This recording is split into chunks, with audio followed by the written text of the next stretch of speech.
So every time you go to a tournament and you get this position of mount, a lot of things happen to people. The most common submission is the armbar. Everybody tries to get it. And then things go wrong. You end up, you try the armbar here, here, and then he puts his arms together and you struggle and you lose a lot of energy. If you go to tournaments and you got the mount and you want to go for the armbar, wouldn't it be great to have an armbar that works every time? Wouldn't it be great to have a perfect armbar? Well, look at this.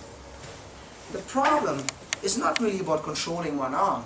Most people figure it out pretty quickly how to control an arm. The problem is that he's going to lock his arms together and hides the hands, and that's what gives us all the trouble. So, what if we would find a way to control the arm we're not after to prevent this from happening? So here's what we're going to try. He got his hands in standard position. I didn't tell him to put them there, it's just normal. He puts them there. So what I want you to do, I want you to take the thumb, and I want you to go across the arm you don't want to attack, here, and anchor your thumb. If you go with your fingers in, it's going to give you a really awkward angle. You won't be able to move fast and control the other side. If I go with the thumb in, it allows my forearm to come down on the other arm, move the other arm. It's already stuck. Do you guys see this? My forearm is pinning this arm.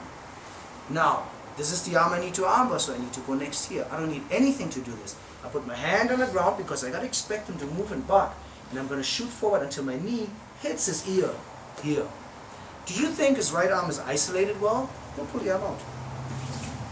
It's mine. Holding now here his collar has a double function. It controls the far arm, plus it prevents him from moving away from me because he wants to move this way to free the arm. That's the only way he can. He can only move in a circular motion. It doesn't free the arm. He has to move away from me. And I'm holding him and I'm controlling him. My knee is almost touching his ear. Now, my other knee has to be pinched tight. This is a very common mistake. People start lifting this leg. Now the elbow can come out. It's going to go underneath my leg. It's going to chuck me off.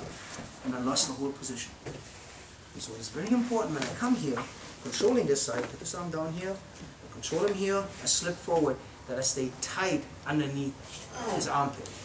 My knee is going to stay exactly where it is. And only my foot is going to move. Watch my shin. Do you guys see this? I'm pinching my knees together, they're working towards each other. Now I've reached the end of this motion. I've gone as far as I can with the grip I have.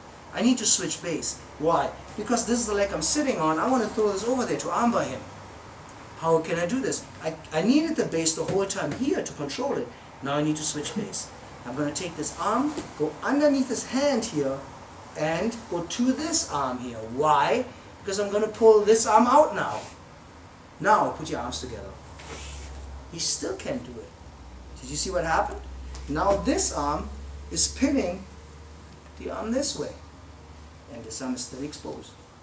Pinching my knees together. Now my base comes over here, I start leaning forward, a lot of weight on him. Now I swing his leg around, cross, pinch. This leg you want to have underneath to control the arm. And still, I'm not going to release this. This arm is tied up. I'm very happy I made it that far. I'm going to control the arm here, take it up, and finish. Look how fast and early it finishes. I can't even flatten out and he has to tap. And the whole time his arm is by now stuck underneath my leg, pinning it in place. He couldn't move his arm at all. One more time slowly. His hands are here. I come across. I anchor my hand. Pinch on the other arm.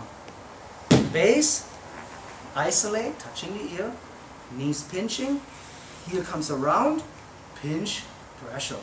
Now it's time to switch.